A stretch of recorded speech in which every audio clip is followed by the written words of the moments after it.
happening? I feel directionless. Hey, what is going on here? Why is it so chaotic? I am Jordan B. Peterson, and I have the right antidote for you. Are you a clinical psychologist? Are you the professor? Yeah. Are you going to fill my void? Yes.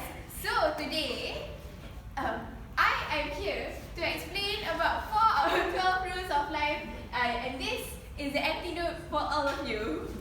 So, Assalamualaikum warahmatullahi wabarakatuh, and a very good morning, everyone. We are from Group 1, and my name is Marsya binti Iskandar. My name is Afiqah. My name is Elisa Zira. My name is Wina. So today, we will be presenting on the 12 rules of life, an antidote for chaos, and we will be presenting on only 4 out of 12 topics, as we find it the most relatable to all of us. So, enjoy. Rule number 2. Treat yourself like someone you are responsible for helping. Mom, you need to take your medicine. You need to get better. Only then we can travel to places. Okay, Marsya, I'll take the medicine. This is for you.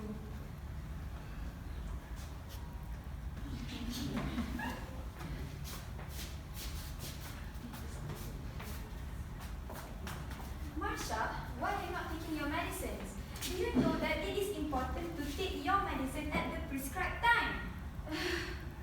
No, I am helpless. There's no point of taking any medicine anymore. I am flawed, I am scarred, I am full of sins. There's no point of me living anymore. As you can see, in the first situation, Marsya was very passionate in taking care of her mother because she loves her mother. She wants her mother to heal and she wants to travel with her in the future. However, in the second situation, when she herself falls sick, she felt helpless and she did not want to take her medicine. She wanted to stay in the zone where she doesn't want to regain her health, and she was insecure with herself because she feels like she had no place in the world because she has so many sins. She is full of flaws, and it may seem like the greatest punishment for her because she is disgusted and she feels ashamed with herself, so she refused to take her medicine. Nonetheless, Jordan B. Peterson, in his second chapter in his book, he said that when you start to become conscious of your surrounding, you would understand that life is more than just your flaws and your sins. You have to think the bigger picture, and you have to treat yourself how you would treat other people. And Peterson urged for people, for you, to give credit to yourself, be fair to yourself, and also be respectful to your own body and soul. Friends, you are morally obliged to take care of yourself, help yourself, and be good to yourself as how you would treat someone that you love and someone that you value. In the Islamic perspective, Allah mentioned in Surah Ar-Ra'd, verse 11, Inna Allah la yughayyiru ma biqawmin hatta yughayyiru ma bi anfusihim. Verily, Allah does not change a people's condition unless they change their inner selves. Rule number 4. Compare yourself to who you were today, to who you were yesterday, instead of comparing to someone else to someone else's yesterday. Why can't I be more like her? She is the President of the United States and I'm only the Prime Minister of Canada. In 100 years' time, I won't matter. I'm just the Prime Minister of Canada.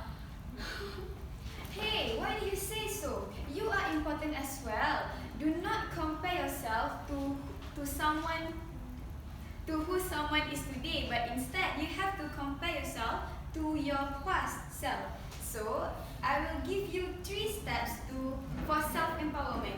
Firstly, you have to focus on yourself, and then you have to understand yourself and your discontent, like what are the things that makes you unhappy, and lastly, find achievable goals. I feel like that will make me feel a lot better and more empowered.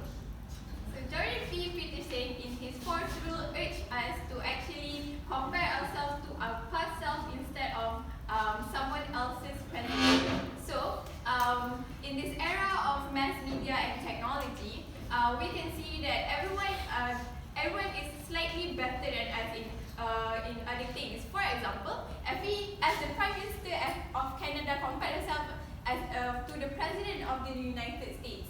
So we can actually compare ourselves to set a standard. A standard can actually be a mean for us to improve ourselves, be a catalyst for us to change our situation. But there are also times when these can result to self-destructive criticism as to what Afi had showed us just now. So you might actually object to me and say that winning, you have to win every time, but actually winning every time just goes to show that you don't actually grow. And growing itself is actually the most important form of winning.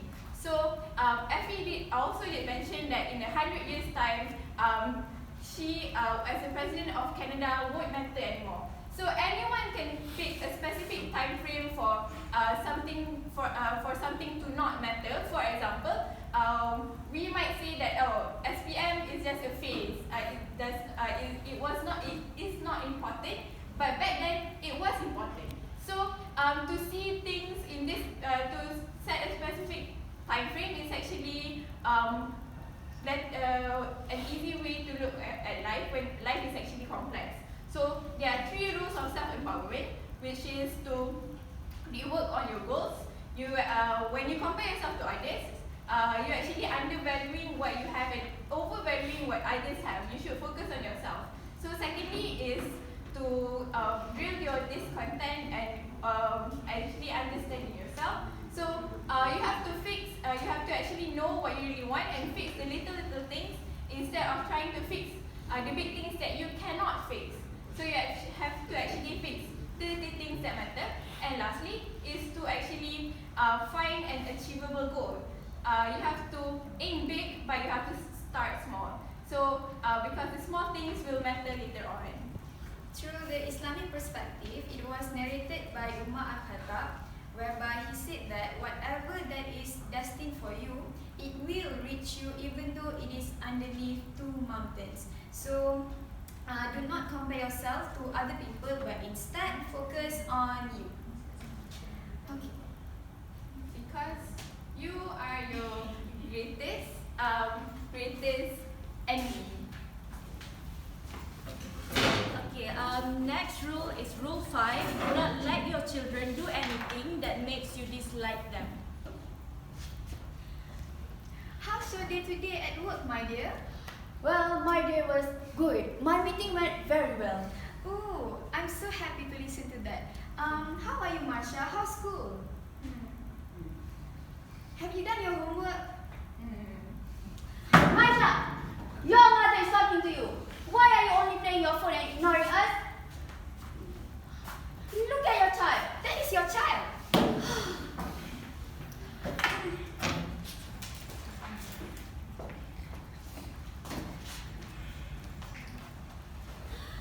Oh, wahoo! What is this?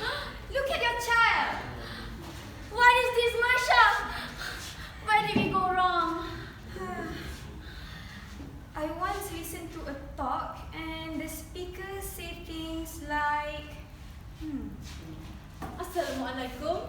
Parenting is an art, and the most artful part about it is learning and communicating the rules. It is obvious that not everyone can be a good parent. What separates a good parent from the bad parents is their capability to guide their children on the road of improvement. Since all the children are born into chaos, they tend to test their boundaries of behavior by constantly hitting the walls to learn the rules of the world. As a parent, you should be your purpose is to serve as a proxy for your children from the society. It is your responsibility, it is your duty to teach the children what is acceptable and what isn't. There's a hadith of the Prophet Muhammad SAW, which is for every tree there's a fruit, and the fruit of the heart is the child. So our intention and aim when raising our children should be to make them as a benefit for us and themselves for the hereafter. To achieve this aim, there are 5 principles that are essential to be established to manage our children, that which can be summarized from Rule 5 of 12 Rules of Life. The first principle is children are born pure.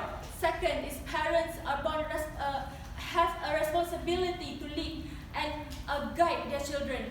And the leading and the guiding should be done with mercy and kindness. Fourth is children need boundaries. And fifth, the last one, that children need responsibilities for them to excel in their life. That's all. Oh, now I get it. When Marsya was little, we were so busy with our work until we neglect her and we ignore her development until she became like she is today. Rule 7. Pursue what is meaningful and not what is expedient.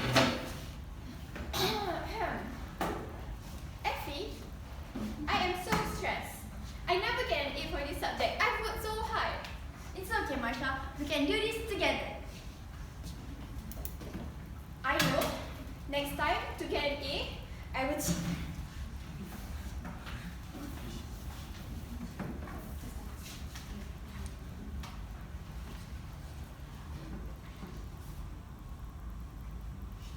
Effie, I get an A. Where's mine? Oh, it's okay.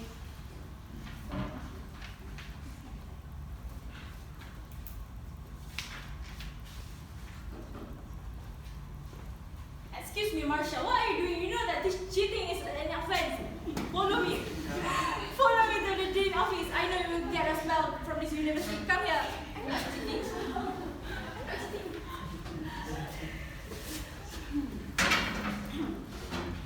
Alright students, so based on your marks that I have examined just now, I have chosen one student to replace me as your instructor for this subject for the next semester. So please welcome Sister Nick Nur Afiqah. Me? Alright, so I believe that she is a good role model for all of you because I can see that she gradually improves her grades. Even though she didn't get an A for this subject, but she shows really good effort to be an expertise in this subject. Hence, I chose her as an instructor for all of you next semester. Thank you, madam. Alright, so referring back to this rule, which is pursue what is meaningful and not what is expedient. So Jordan Peterson says in this book that life isn't supposed to be happy. Nobody guarantees that life will be happy for each and every one of us. And instead, life is a stage of sufferings, tests, and it is chaotic, right? But however, we could not see life as an obstacle for us from achieving a meaningful life. So referring back to the scene just now, as you can see, Marsya was so stressed about she doesn't get an A for that subject until she chose to cheat. And then when she got caught, she directly been expelled from the university. So that is somewhat a short-term pleasure. Like when you cheat, you will get an A, but once you get caught, then you are doomed. But however, for Effie's case, she did not cheat, but she gradually improves her grade. And finally, she gets to replace her lecturer as an instructor for this subject. So, can you see like the meaningful in that thing? Even though you didn't get an A, but you have a meaningful life whereby you don't cheat, right? So, instead we dwelling upon the fact that life is suffering, we should create our own happiness, our own meaningful life. And what does it mean by meaningful is that we do not need luxury cars, big house, or even good grades to have a meaningful life. It is as simple as you live the life in a rightful manner and not just to pursue short-term pleasure like lying or cheating. Okay. So from the Islamic perspective, as a Muslim, our goal in life is to obtain the pleasure of Allah. So basically in Surah Al-Ma'idah verse 16, it was said that we have to actually pursue His pleasure to bring peace, and one of the ways to obtain Allah's pleasure is to actually not to do what He forbids, such as trying to obtain things in an expedient manner, for example, lying and cheating. I'm so happy to be living another day. So I guess we should look at the bright side. These are all temporary and it will end sooner or later. All I have to do is think positive and be patient. I just have to follow the flow and see what life has installed for me. See, I told you, when you follow the 12 rules of life, your life will be extravagant. So basically, when little people in the society can actually take power of their lives and actually improve their life, the society can cure all of its ills. So these 12 chapters and 4 that were presented by us are actually cliche things that we already know, but these things are considered as big things in this actually scientific reliance society, as it actually answers the existential question that we actually questioning in our daily lives. So that is all from us. Thank you.